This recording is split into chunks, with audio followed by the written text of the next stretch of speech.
بسم الله الرحمن الرحيم نحمده ونصلي ونسلم على رسوله الكريم وعلى آله وصحبه المنتخبين ومن تبعهم بإحسان إلى يوم الدين أما بعد.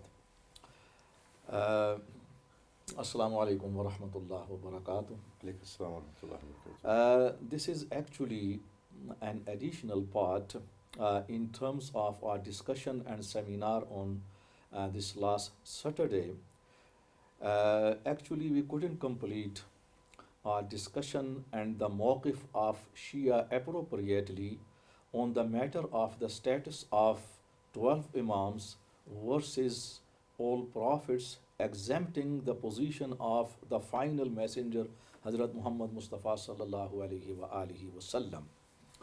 The problem is that on the social media and the YouTube, many Ahlul Sunnah scholars, maybe from Nasbi background and non-Nasbis as well, they accuse Shias as kafir or perpetrating the act of kufr when they believe the status of Imams are equal or higher than the positions of the prophets. Because as in Surah Al-An'am, Allah Ta'ala has mentioned after the mentions of the great and the prominent prophets, وَوَهَبْنَا لَهُ إِسْحَاقَ وَيَعْقُوبَ كُلًّا هَدَيْنَا وَنُوحًا هَدَيْنَا مِنْ قَبْلُ وَدَاوُودَ وَسُلَيْمَانَ وَأَيُّوبَ وَيُوسُفَ وَمُوسَى وَهَارُونَ وَكَذَلِكَ نَجْزِي وَزَكَرِيَّا وَيَحْيَى وَعِيسَى وَإِلْيَاسَ كُلًّا مِنَ الصَّالِحِينَ وَإِسْمَاعِيلَ وَالْيَسَعَ وَيُونُسَ وَلُوطًا وَكُلًّا فَضَّلْنَا عَلَى الْعَالَمِينَ, on behalf of the all prophets.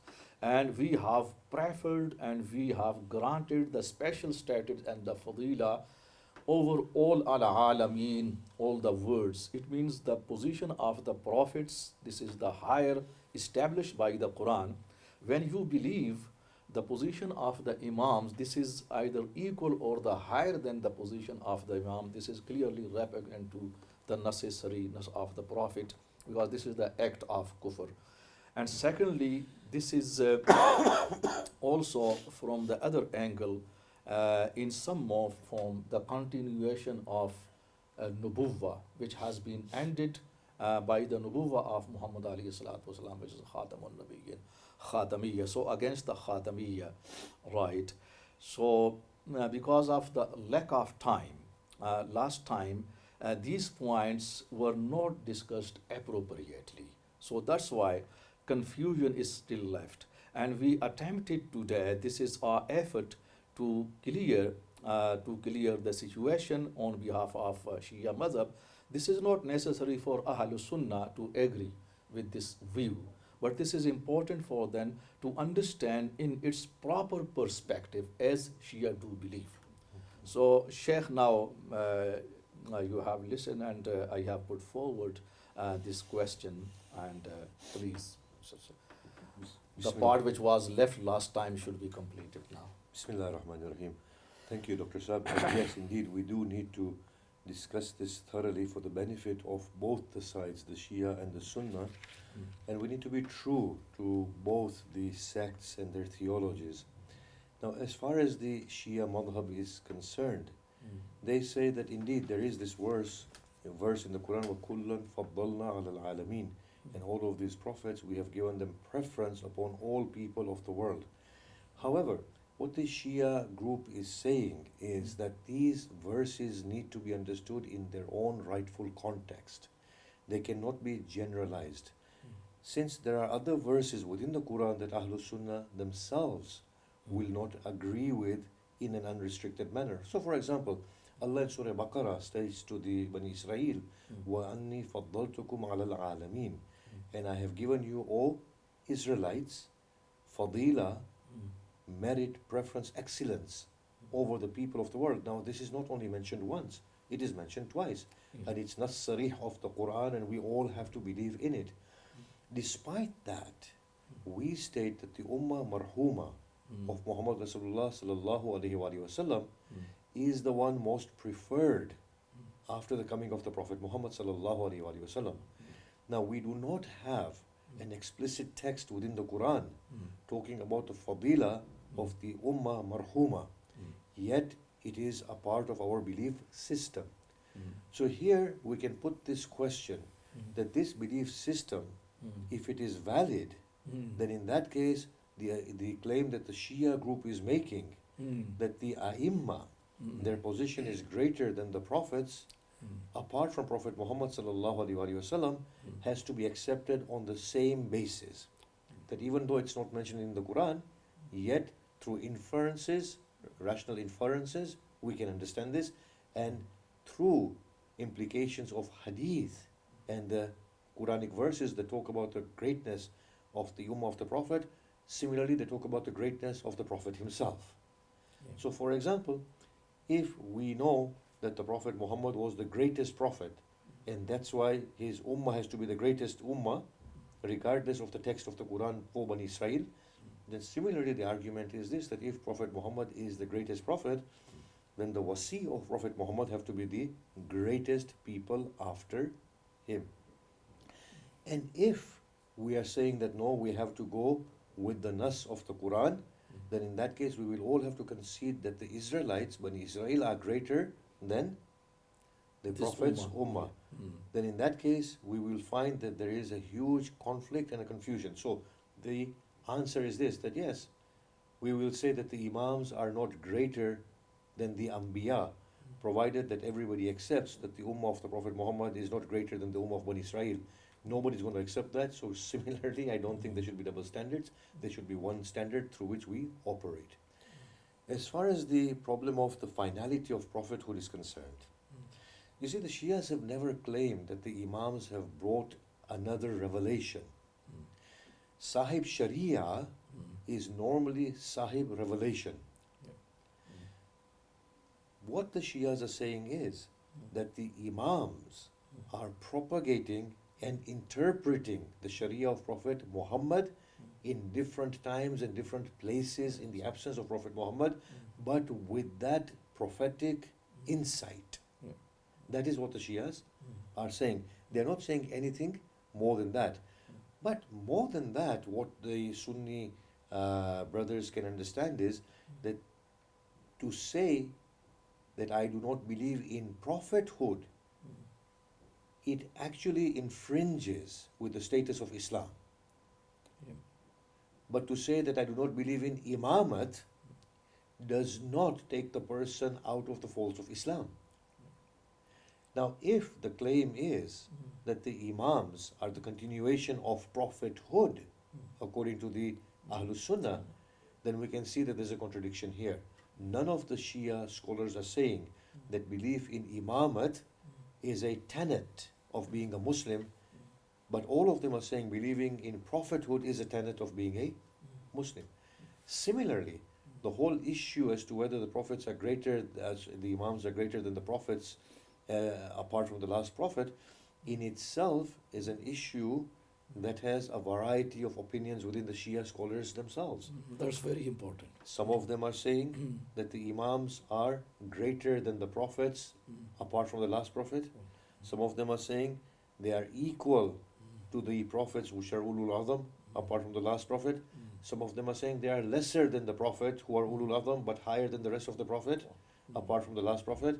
And others are saying they are ulama al-abrar, and they cannot be compared with the prophets. So within the Shia Ithna Ashari themselves, there are a variety of opinions. What Ahlus Sunnah can say at the most is that if they really believe that the whole issue of imamah in comparison with the Prophet is an issue that is heretical, all that they can say is that maybe the Shias are misinterpreting the whole issue, but they cannot level a label of accusations of kufr or label them with disbelief, since it does not constitute an article of faith.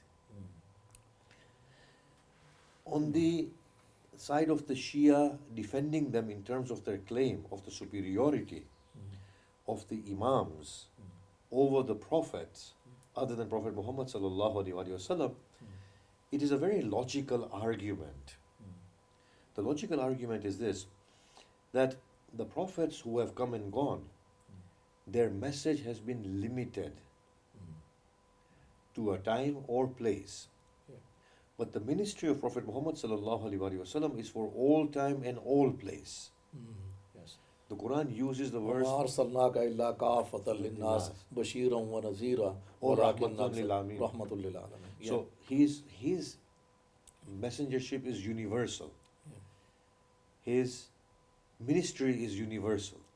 So you can imagine the person who then heads that position after him, how grand that person's status would be. Immediately you can say that Imam Ali salamullah alayhi, who is the successor of Prophet Muhammad sallallahu alaihi wasallam, is a successor to the greatest role that no other prophet has had in history before Prophet Muhammad. Yeah. So in terms of This is occupying, basing on, you can say, the khutbah of the Holy Prophet والسلام, on the occasion of Ghadir, right? And which is also quoted and established by all Ahlul Sunnah, Muhaddithun or Mufassirun, all of them. Man They kuntu have mawla. quoted in their, yes, Man kuntu mawla. And also on the hadith of Enology, on the occasion of the expedition of Tabuk, where Imam Ali, he was likened to the position of Harun That's to right. Musa alayhi salatu wassalam. Right.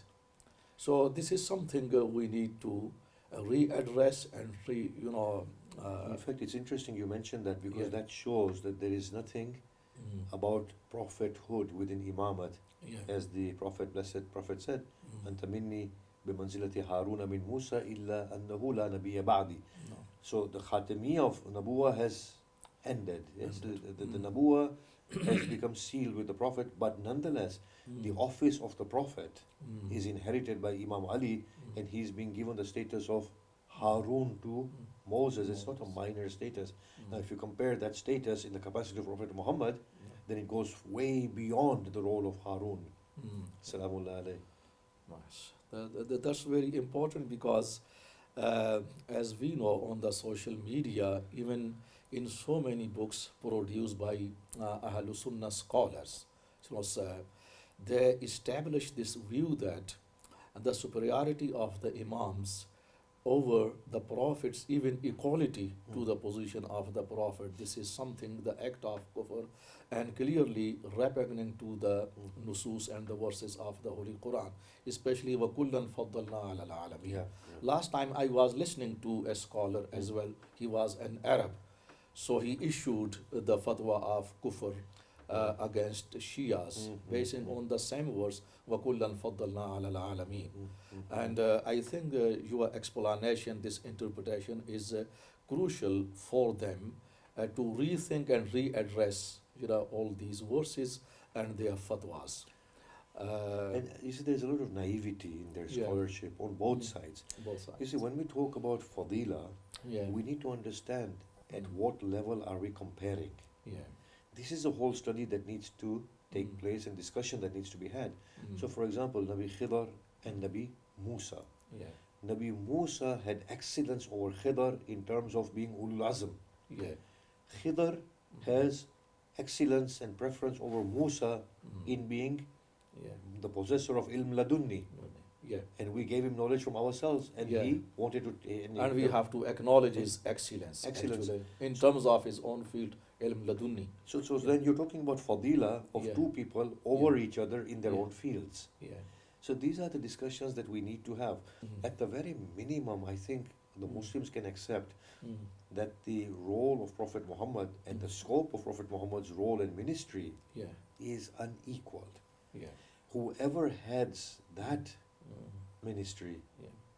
is unequaled after the Prophet Muhammad, and that is quite logical and rational. Yeah, that's understandable to them, and we have to clear one point, as Sheikh you have mentioned. That's quite interesting, and the point of reflection for Ahlus Sunnah, because that this view is not unanimously accepted by Shias. Yeah, yeah. Secondly, this is not from Shia's usulul mazhab, That's right. from the principles of mazhab. This is something which is subsidiary from the Yeah. branches. Yeah. From the branches. So if somebody says that Imam Ali was afdal, if somebody says Imam Ali was equal Musawi, if somebody says Imam Ali was inferior to the Mm. Ulul Azam and the other Yeah. prophets. All Mm. of them are equally considered as Shia, and none of them are outside the folds of Shia Islam. Yeah. So you are right. Yeah. The Ahlul Sunnah need to understand Yeah. that within the Ahlul Shia themselves, Yeah. this particular discussion Mm. does not form the article of faith. Right, right. So, this explanation and the view put forward by you, Sheikh, it leaves the arena and the room for Ahl Sunnah to also differ, right? It's not necessary for them to still agree Mm. with this view, Mm. provided by you. But this is not necessary for them to understand and to Mm. reflect. Mm. Mm. And I think they have no right to issue any, strong and the severe Mm. form of fatwa, like the act of kufr, or this is a clear Yeah. kufr, right? Mm. This is something as I think this view and this interpretation provide a solid ground for them Mm. to reflect upon it seriously and resolutely. Inshallah, both sides.